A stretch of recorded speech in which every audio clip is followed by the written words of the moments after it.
घबराए जब मन अनमोल,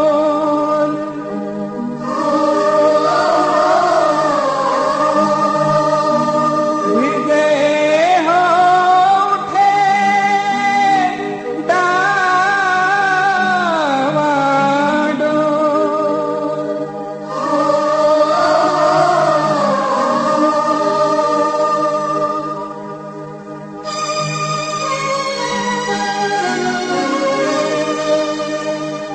घबराए जब मन अनमोल और हृदय हो डावाडोल, तब मानो तू मुख से बोल बुद्धं शरणं गच्छामि। तब मानो तू मुख से बोल बुद्धं शरणं गच्छामि।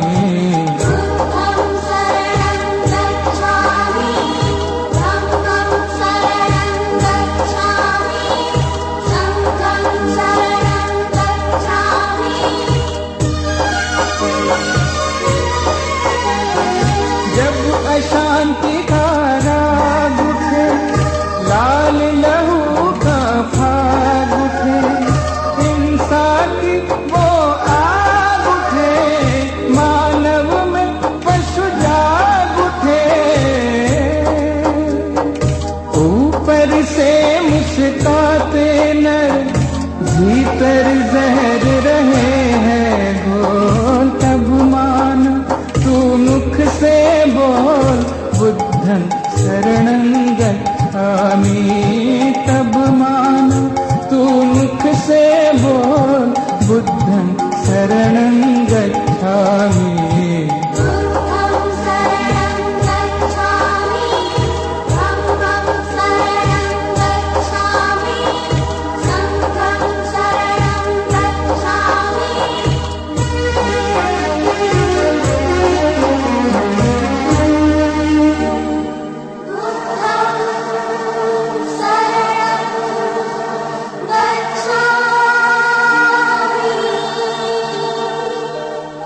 जब दुनिया से प्यार उठे, আমাদের মাঝে উপস্থিত হচ্ছেন, আপনারা দাঁড়িয়ে সম্মান প্রদর্শন করুন এবং সাধুবাদী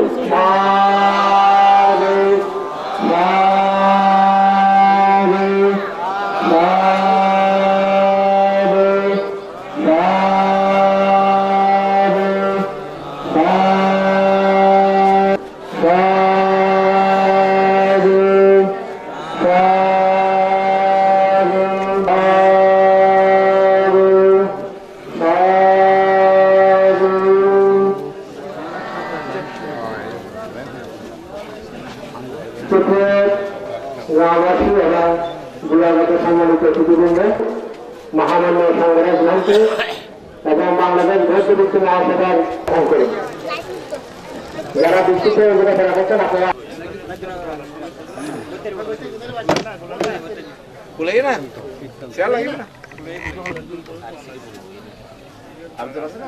আপনি কেউ নাই? ও তো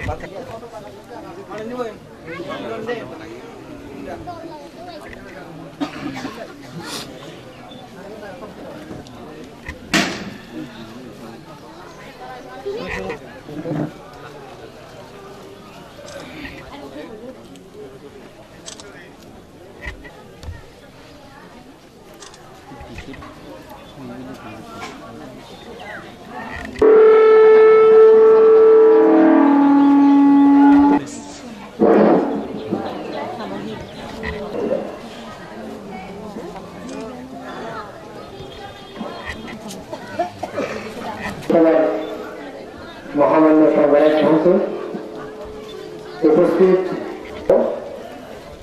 সঙ্গের শ্রীচরণে আমি শ্রদ্ধা বন্ধনা নিবেদন করছি। যারা নৃত্য দর্শন করতে এসছেন, আপনাদের প্রতি যথাযোগ্য শ্রদ্ধা তৃতীয় শুভেচ্ছা জানাচ্ছি। পূজনীয় সংঘ এবং সম্মানিত সুধীবৃন্দ, আপনারা নিশ্চয়ই অবগত আছেন আমাদের কক্সবাজারের একজন ধার্মিক উপাসক প্রাক্তন পুলিশ কর্মকর্তা বাবু নীতিশ কান্তি গৌতম মহোদয় গতকাল রাত 10:10 শেষ নিঃশ্বাস ত্যাগ করেন।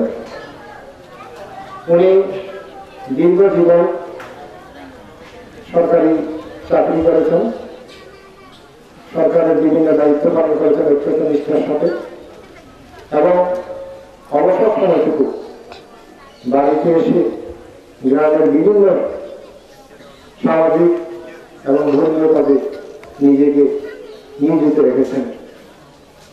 দীর্ঘদিন ধরে তিনি শারীরিক অসুস্থতায় আমরা ওনার উদ্দেশ্যে মহতী সংগঠন এবং পুণ্যদানের ব্যবস্থা করেছি এবং আপনারা যারা নিত্য দর্শন করতে এসছেন আপনারা আপনাদের সেই পুণ্যরাশি প্রধান জ্ঞাত হিসাবে উপস্থিত রয়েছেন বাংলাদেশ বৌদ্ধ ভিক্ষ মহাসভার সহ সম্মাননীয় মেহরাবি জঙ্গল উপাসক মন্দিরের মহাপরিচালক শ্রদ্ধেয় ভান থেকে আজকের অনুষ্ঠানের প্রধান জ্ঞাতির আমন্ত্রিত করার জন্য বিনীতভাবে বন্দনা করছি। আপনারা সবাই পূজা করবেন তৃষা এবং আজকের অনুষ্ঠানের প্রধান জ্ঞাতি মহামান্য গোসংঘ নামক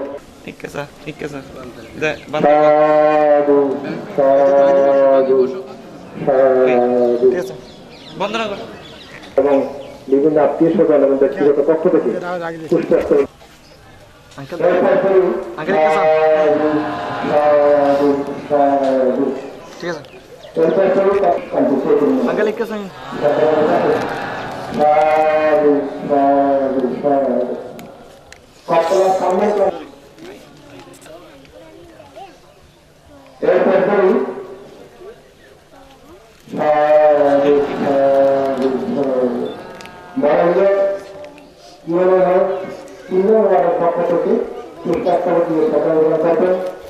থেকে পুষ্পাস্তর দিয়ে সচেতন করবেন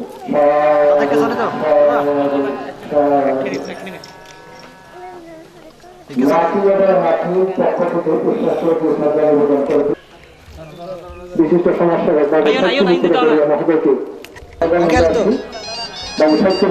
মহোদয় এবং সাথে সাথে স্মৃতি করে পুষ্পাস্তর দিয়ে ছাত্রানিকেতন আচান করছি দক্ষিণ স্মৃতি করে নিবাসী স্মৃতি বড়ুয়া তিনি তাকে পুষ্পাস্তর দিয়ে শ্রদ্ধা নিবেদন করছেন।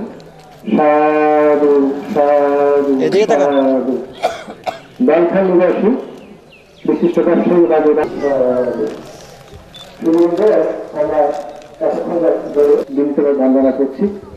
আমাদের কর্তন আজম খান সদ্দানন্দ বিহারের আবাসিক প্রধান সুদূর নর্মদা থেকে আগত পরম পূজ্য শ্রীমৎ অনিত্য সভার মধ্যমণি পরম জ্ঞাতি সহ প্রধান জ্ঞাতিভান্তে সহ উত্তর পূর্ণকাত্র ভিক্ষু সংঘের প্রতি শ্রদ্ধা নিবেদন করছি এবং এই অনিত্য সভায় আগত বিভিন্ন গ্রাম থেকে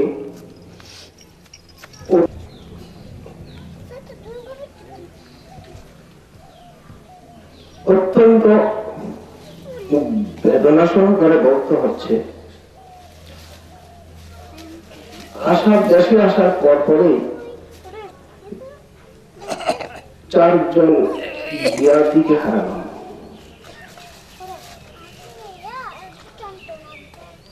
আমরা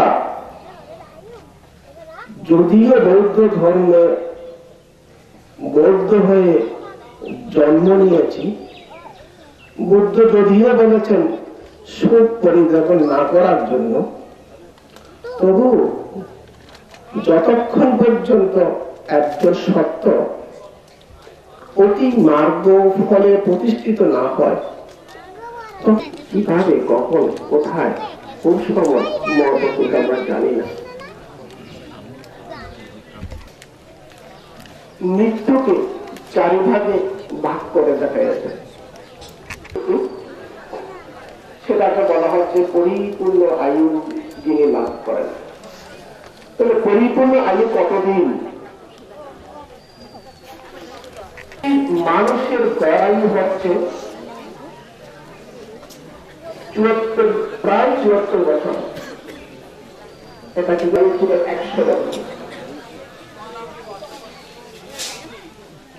বুদ্ধ পরিণাম লাভ করেছেন প্রায় 2500 বছরে। 100 বছরে 1 বছর করে চলে যাচ্ছে পৃথিবীর মানুষের গড় আয়ু। 100 বছরে 1 বছর করে চলে যায়, 74 বছর চলে গেছে, 26 বছর চলে গেছে, বর্তমানে প্রায় 74 বছর মানুষের গড় আয়ু। তো 74 বছর হলেও কিন্তু দেখা যায় কিছু কিছু মানুষ 80-90 বছর বাচ্চা পালনের মধ্যে। কিন্তু এমনও কিছু দেশ আছে যেখানে মানুষের গড় আয়ু 40-50-এর উপর হচ্ছে না। তাই প্রধান একটি হিসাব করে দেখা যাচ্ছে গড় আয়ু বর্তমানে হয়ে মৃত্যু হচ্ছে। আর যারা কর্মক্ষয়ে মৃত্যু হচ্ছে তারা কিভাবে বলা যাবে?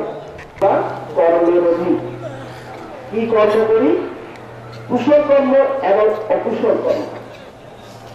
এই অকুশল যদি সেই মানুষ কুশল কর্মের প্রভাব যদি বেশি থাকে, ছোটবেলা থেকে সে জীবন পর্যন্ত যদি অকুশল কর্ম থেকে যদি বিরত থাকে, সেই মানুষের আয়ু তার নির্ধারিত সময় থেকে সে বেশি বাঁচবে। আর যে মানুষ কুশল কর্মের থেকে অকুশল কর্ম বেশি করবে, সেই মানুষের আয়ু নির্ধারিত বয়স থেকে কমে যেতে পারে। এটাকেই বলা হচ্ছে কর্মক্ষয়ে মৃত্যু। যেটা বলা হয়েছে আয়ু এবং কর্ম উভয় ক্ষয়ে মৃত্যু, অর্থাৎ আয়ু। আর চতুর্থরে যেটা বলা হচ্ছে উপচ্ছেদ মৃত্যু। এটা বিভিন্ন প্রকার উপদ্রবের কারণে, ঘূর্ণিঝড়, তুফান, বন্যার কারণে হঠাৎ করে মারা যেতে পারে। বাংলাদেশি বৌদ্ধদের সর্বোচ্চ ধর্মীয় গুরু মহামান্য সংঘরাজ ভন্তে মহোদয়, উপস্থিত আমাদের প্রধান জ্ঞাতি মহাস্তবীর মহোদয় সহ মহান সংঘের শ্রীচরণে আমি সশ্রদ্ধ বন্দনা জ্ঞাপন করছি। সুধী সজ্জন মণ্ডলী, আপনাদের প্রতি আমি মৈত্রীময় শুভেচ্ছা জ্ঞাপন করছি। আজকে যা পরিচিতি প্রদানের জন্য আমি দাঁড়িয়েছি, আমরা তাকে সবাই, তথাপি তার অন্তিম যাত্রার প্রাক্কালে তার পূর্বপুরুষ সহ কালগত এবং বর্তমান যারা আছে তাদের একটি পরিচিতি প্রয়োজন মনে করেই আমি তাদের পরিচিতি প্রকাশ করছি। প্রথমত আমি আমার সহপাঠী, বন্ধু, খেলার সাথী নীতিশ আমাদের ছেড়ে চলে যাচ্ছে। আজ থেকে ঠিক 24 ঘন্টা আগে তার সাথে আমার এখানে সাক্ষাৎ হয়েছিল, উঠোনে বসে রোদ পোহাচ্ছিল। আজকে তার অন্তিম যাত্রার সাথী হতে হবে কখনোভাবেই ভাবতে পারছি না। দেখছেন এর একটি বৃহৎ আঙিনা। এই আঙিনাতে 3 জন পূর্বপুরুষের পরিচয় আমাদের জানা আছে। অর্জুন বড়ুয়া, ভীমরাজ বড়ুয়া, ভাস্কর চন্দ্র বড়ুয়া। এই 3 পুরুষের প্রাধান্যে এই আঙিনাটি স্থাপিত। অর্জুন বড়ুয়া এক ছেলে ছিল, যোগেশ চন্দ্র বড়ুয়া। ভীমরাজ বড়ুয়ার 2 ছেলে 2 মেয়ে। আমাদের সমাজ পরিচিতির আপনারা সবাই জানেন, আমাদের পরম শ্রদ্ধেয় শিক্ষক বাবা অমরেন্দ্রলাল বড়ুয়া, চবলা বড়ুয়া, চিত্তরঞ্জন বড়ুয়া, লেদুরানী বড়ুয়া। এই ছিল ভীমরাজ বড়ুয়ার সন্তান সন্ততি। আজকে যাকে নিয়ে আমাদের এই অনুষ্ঠান, সে নীতিশ হচ্ছে তার দাদু ভাস্কর চন্দ্র বড়ুয়া, স্বনামখ্যাত স্বনামধন্য ব্যক্তিত্ব, আমাদের এটা অর্থাৎ বললে কথা প্রথম আমাদের মধ্যে নির্মিত হয়েছিল, সেদিক দিয়ে এই পরিবারটি মতো একটি পরিস্থিতি আমাদের কাছে আছে।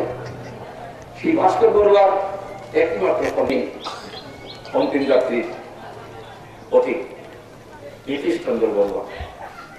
নীতিশ চন্দ্র বড়ুয়ারা 4 ভাই 2 বোন। নীতিশ অকাল প্রয়াত, তার ছোট ভাই ছিল মৃদুল কান্তি, সে অকাল প্রয়াত। করব কান্তি দুদু বলি আমরা, সে আফ্রিকায় আছে এখন কর্মরত। তার ছোট বোন ফুলু, তাকে দিয়ে দেওয়া হয়েছিল গ্রামের একটি সম্ভ্রান্ত পরিবারের কন্যা, বীরেন্দ্রলাল বড়ুয়ার কন্যা অর্চনা বড়ুয়াকে। তার উত্তরসূরি হয়ে আছে বর্তমান চয়ন, চম্পক, দীপেন ও নিপা। আশা করি সংক্ষিপ্ত আকারে তার এই পরিচয়টি আপনাদের অবহিতের জন্য প্রকাশ করলাম। ছোট্ট করে আমি তার কিছু স্মৃতিচারণ করতে চাই। শৈশব সেই হিসাবে ছাত্র জীবনের মাঝামাঝি সময়ে এসে উন্নয়নপুরা মামার বাড়িতে থেকে হামিরুদ্দিন খুব মানসম্মত একটি বিদ্যালয়ে পাকিস্তান আমলের সে পড়াশোনা করেছে। সেই হিসাবে সে খুব ধন্য। সে খুবই শান্ত প্রকৃতির, নিরীহ এবং খুব যাকে বলা হয় আনুগত্যশীল একজন মানুষ ছিল। কর্মজীবনে তাকে আমার দেখার সুযোগ হয়েছে। সে যখন কক্সবাজারে দুর্নীতি দমন দপ্তরে চাকরি করত, সেই সুবাদে দীর্ঘদিন তার সাথে আমার সখ্যতা একসঙ্গে থাকার সুযোগ হয়েছে। আমি দেখেছি খুবই বিশ্বস্ত, তার কর্মকর্তারা তাকে খুবই ভালোবাসত, খুবই স্নেহ করত, খুবই আদর করত, খুবই বিশ্বাস করত। তার একদিন কর্মজীবনে যখন সে হঠাৎ অসুস্থ হয়েছিল, আমি দেখতে পেয়েছি তার কর্মকর্তারা তাকে কিভাবে সাহায্য করা যায় সঙ্গে থাকার সুযোগ হয়েছিল। সেই সুবাদে আমি বুঝতে পেরেছি, জানতে পেরেছি সে দীর্ঘদিন এক অফিসে অবস্থান করেছিল। তার বলি আমরা সিনসিয়ারিটি, খুব অনুগত পরায়ণ ছিল। পুলিশ ডিপার্টমেন্টে চাকরি করলে এক অফিসে কেউ চাকরি করতে পারে না, কিন্তু নীতিশ কিন্তু এক অফিসে দীর্ঘদিন চাকরি করেছে। সেটা দিয়ে বোঝা যায় সে খুব নির্লোভ একজন অফিসার কর্মকর্তা ছিল, নিরহংকারী এবং সৎ কর্মকর্তা বিরল বলা যায়। সেজন্য ধর্মানুরাগী হওয়ার সুযোগ পেয়েছে। গত কিছুদিন আগেও তার সাথে মা আলাপ হচ্ছিল। আজকে কোন পরিচালিত বিষয়, আজ থেকে 15 দিন আগে আমরা একই একজন সঙ্গীকে হারিয়েছি। একটু অল্প সময়ের মধ্যে তাকে নিয়ে দিতে হবে, কখনো ভাবতে পারিনি। সে আমাকে বলছিল যে 13টির উপর এই কথাটি আমার স্মরণে আসছে, তার সেই ধর্মচেতনা কতখানি প্রকট ছিল এবং মৃত্যু কিভাবে শেষ নিঃশ্বাস ত্যাগ হয়েছে। তো কার্ডিয়াক হৃদরোগ সংক্রান্ত একটু রোগে আক্রান্ত ছিল, সেই জন্য সে কথা সঠিকভাবে বল। সুতরাং আমরা আজকে তার এই সভায় তার এই যে স্মৃতি তার ছিল, সেটা যেন অন্তিম যাত্রা ঊর্ধ্বগতি হয় এই কামনা করে যাত্রা হতে সাথী হোক, প্রতীক হোক, আত্মীয় হোক, এই আশাবাদী জানিয়ে আপনাদের প্রতি মৈত্রীময় শুভেচ্ছা জ্ঞাপন করে আমি আমার বক্তব্য এখানে ঘোষণা করছি।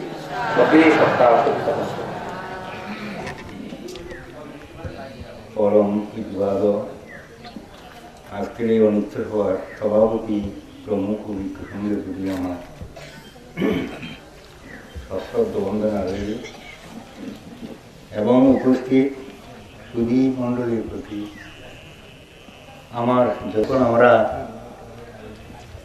শিবে প্রতিষ্ঠিত হই, আপনারা সবাই সুশৃঙ্খলভাবে আমার মুখোমুখি একসাথে প্রার্থনা করবেন। বলুন, বুদ্ধাং বন্ধামি, ধম্মাং বন্ধামি, সংঘাং বন্ধামি, বুদ্ধাং বন্ধামি, ধম্মাং বন্ধামি, তদেয়ন্তে বুদ্ধাং বন্ধামি, ভাং বন্ধামি, আত্মাং অপরাধং আমাতু মে ভান্তে সঙ্গ দ্বিতীয়ম্পি বন্ধামি ভান্তে সঙ্গম দ্বারকায়েন साधन अर्थम अपराध संग तटियंती अंधानी अंते संगा द्वारकेन साधन अर्थम अपराधं अंगं सारोहं अस्ति शरणस्थाय उपास संबंधि ईश्वरेण सा पंचक्रियं सम्मानयामि नूतन तत्व चिरं मे इयं संबंधि ईश्वरेण सा पंचक्रियं तदीयंति संबंधि ईश्वरेण सा पंचक्रियं सम्मानयामि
এবং অনেক ধন্যবাদ।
সম্মানিত সুধীবৃন্দ,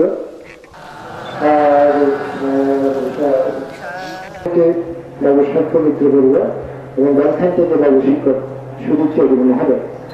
সুতরাং বুঝতে পারছেন এই 6 জনকে আমাদের সময় দিতে হচ্ছে এবং আমাদের মহান বিজ্ঞ সংঘ রয়েছেন, তাদের থেকে আমরা 4 জনকে অন্তর্ভুক্ত করার চেষ্টা করছি।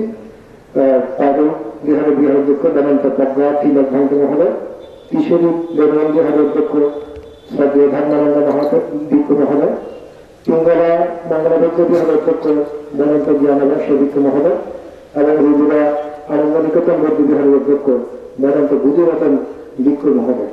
তো সেদিক থেকে আমরা যদি একটু দেখি 6 জন গৃহীদের থেকে যদি দিয়ে আমরা 2-3 মিনিট করে আমি অনুরোধ করবো সেইভাবে সামাজিক প্রতি লক্ষ্য রাখার জন্য। তাহলে আধা ঘন্টার মধ্যে আমরা তাদেরকে শেষ করতে পারবো এবং 4 জন ভিক্ষু ওনার যদি সময় সংক্ষিপ্তভাবে ধর্ম দর্শন করে তাহলে হয়তো আধা ঘন্টার মধ্যে আমরা অনুষ্ঠান শেষ করতে পারবো। তো শিক্ষা ধানিকে পানাঙ্গতে পাঞ্চতে জীবলোকস্মিং অনিমিত্তানায়ারেতি।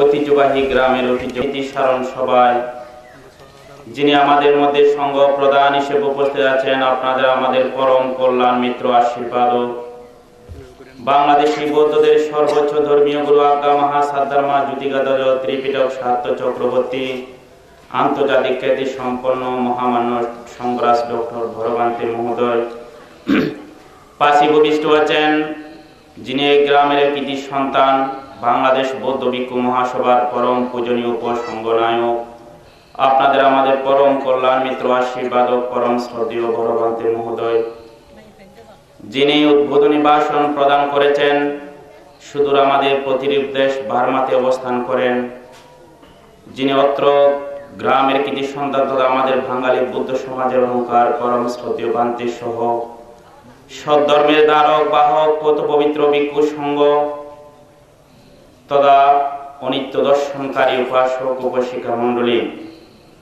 সর্বপ্রথমে পরম পূজনীয় ভিক্ষু সংঘকে সেই আপনাদের পরম কল্যাণ মিত্র সেই উপকারী ব্যক্তিকে আপনারা আজকে পুণ্যদান করার জন্য এসেছেন। আজকে আপনারা দেখতে পাচ্ছেন আমাদের মহামান্য সংঘরাজ সহ অনেক পাগত মৃত্যুজনী ভিক্ষু উপস্থিত হয়েছেন। তাই আমরা মনে করতে পারি তিনি একজন অত্যন্ত পুণ্যবান উপাসক। কি কারণে আজকে যে অনেক ভিক্ষু সংঘের উপস্থিতিতে সুধী মন্ডলের উপস্থিতিতে তার নিত্য স্বভাব অবস্থিতি আমরা প্রথমে উদ্বোধনী ভাষণের মধ্যেও এই গ্রামের কিছু সন্তান পরম শ্রদ্ধেয় ভান্তে তিনি মূল্যবান শব্দের মধ্যে শোনা এবং উপস্থাপন করেছেন। সেই দেশনার মধ্য দিয়ে আমরা উপলব্ধি করতে পারি তিনি বিস্তারিত আলোচনা করেছেন। আলোচনা করে আমরা বুঝতে পারি তার ধর্মময় জীবন অবশ্যই তার সে সার্থক পেয়েছে, তার পরিবার জীবন। আজকের এই অনিত্য সভা প্রধান জ্ঞাতি পূজনীয় ভিক্ষু সংঘ বন্দনা নিবেদন করছি। উপস্থিত পত্রবালকের গ্রামবাসী তথা বিভিন্ন গ্রাম থেকে আগত সুধী সজ্জন মণ্ডলী, আপনাদেরকে জানাচ্ছি আমি শ্রদ্ধা এবং মৈত্রী। আজকে আমরা যে অনিত্য সভায় উপস্থিত হয়েছি, যাকে আর শেষ বিদায় দেওয়ার জন্য আমরা আসছি, সেই নীতিশ রঞ্জন বড়ুয়া হল আমার বাগিনী, অর্থাৎ আমার বৌদি বোনপো। এই পরিবারের সাথে আমাদের পরিবারে একটা আত্মীয়তা সূত্রে আবদ্ধ। বিশেষ করে আমার সাথে কনক বড়ুয়া এবং শিলু বড়ুয়া, ওদের সাথে আমার একটা খুব আন্তরিকভাবে শ্রদ্ধা করে আমি ওদেরকে, ও রোগের কোনো পরিসীমা নাই, ওদেরকে হাইট করা যায় না। আমি অসুখ খুব বেশি বেড়ে গেছে, দেখার জন্য আমি শহর থেকে আসার জন্য পরিকল্পনা করছি এবং গতকাল সকালে আমি আসছি। শুনলাম আমাদের এক প্রয়াতা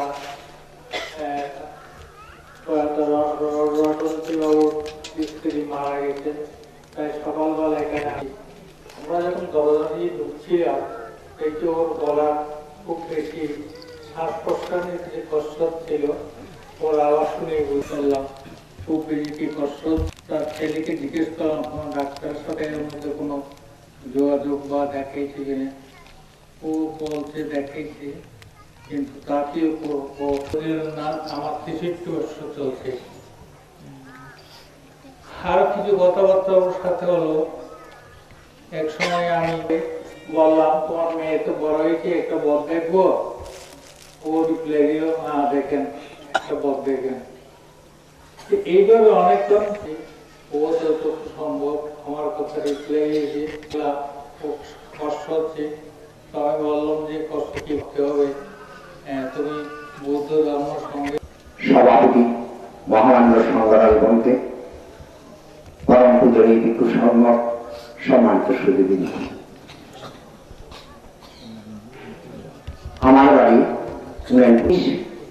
আসলে উনয়পুরেই তার শৈশব, তার ছাত্র জীবন কেটেছে। আত্মীয়তার সূত্রে এই বাড়ি আমার মায়ের মামার বাড়ি। প্রয়াত ভাস্কর বড়ুয়া, যোগেশ চন্দ্র বড়ুয়া, ওনারা আমার মায়ের আপন মামা উনয়পুরা কবিরাজ বিভূতিভূষণ বড়ুয়া মামার বাড়ি। নীতিশের মামার বাড়ি ছিল উনয়পুরা। আমি সময় কেবল করব না, নীতিশ একটা ছোটবেলা অবস্থায় তার মামা প্রয়াত মহিলা রঞ্জন এবং যিনি তার পরিচিতি প্রদান করেছেন প্রকৌশলী প্রমথোষ বাবু, তার জীবনের প্রত্যেকটা অধ্যায়কে প্রায় স্পর্শ করেছেন, বলেছেন। আমি সময় নেব না, যেহেতু আমার জীবনের সমস্ত পূর্ণ রাশি এবং উনয়পুরা বিভাগ এই গ্রামবাসী সবাইকে, আমার তার ভাই বোন, তার পুত্র কন্যা সবার প্রতি আমার জীবনের সমস্ত পূর্ণ রাশি তার স্মৃতির উদ্দেশ্যে অর্পণ করে আমার বক্তব্য এখানে শেষ। আমার অগ্রজ সকল ভিক্ষুগণকে আমার সশ্রদ্ধ বিনম্র বন্দনা, অগ্রজ ভিক্ষুগণকে মৈত্রীমা আশীর্বাদ এবং অনিত্য দর্শনকারী দায়িত্ব উপাসীগণকে মৈত্রীমা আশীর্বাদ এবং শোক সন্তাপ্ত পরিবারকে শোকাভিনন্দন। শুধুজন, শুরুতে পারিবারিক পরিস্থিতিতে নিত্যতা সম্বন্ধে অর্থাৎ প্রয়াত উপাসকের পরিচিতি লৌকিক সংগ্রহের অবস্থান সময় অবগত হয়েছেন, সে বিষয়ে আর বিশদভাবে বর্ণনা দিচ্ছি না। তবে অনিত্যতা এবং পরিবর্তনশীলতার সম্বন্ধে দুই একটি অনিত্য দেশনা বলে আমার সংক্ষিপ্ত নির্দেশনা সমাপ্তি করব। দেহমন অনিত্য, সংসার অনিত্য, সংসারের প্রেম ভালোবাসার লাভ অলাভ, যশ অযশ, নিন্দা প্রশংসা, সুখ এবং দুঃখ সবই অনিত্য। তাহলে দেখা যাচ্ছে নিত্য শাশ্বত বলতে কোনো বস্তু এই সংসার দেখা যাচ্ছে না, ফলে এই সংসারটাই অনিত্য। এমনি এক অনিত্য সংসারেও একদিন জন্ম করেছি আমরা সকলেই সহ আজকের এই প্রয়াত উপাসক নীতিশ বলব। কার্যকারণ নীতির কারণে জানতেও চেষ্টা করি না। এই না জানার কারণটা হচ্ছে অবিদ্যা বা অজ্ঞানতা, কিন্তু জানা রাখার কাজ আপনার আমার সকলে সজাগ ধর্ম জন্মলগ্ন থেকে চলছে জানার প্রয়াস। মানুষ এখন রহস্য অতিক্রম করে গ্রহণ পর্যন্ত অসাধ্য জানে, কিন্তু নিজেকে জানার চেষ্টা করা। এই নিজেকে জানা হচ্ছে অনিত্যতার পরিবর্তনশীলতা। আর প্রয়াত উপাসক যে আপনার আমার যে প্রয়োজনীয় কারণ